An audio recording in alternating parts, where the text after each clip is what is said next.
मला वाटतं ह्यापेक्षा म्हणजे आपण तर आता मी मगाशी म्हटलं त्याप्रमाणे आवाज कुणाचा?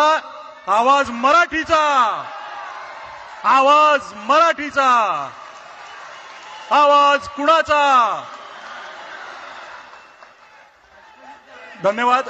आणि आता मी विनंती करतो की राष्ट्रगीताची धून आपण लावूया आणि आपण हा कार्यक्रम संपल्याचं जाहीर करूया. राष्ट्रगीतासाठी सगळ्या जणांनी शिस्तीत उभं राहावं ही नम्र विनंती.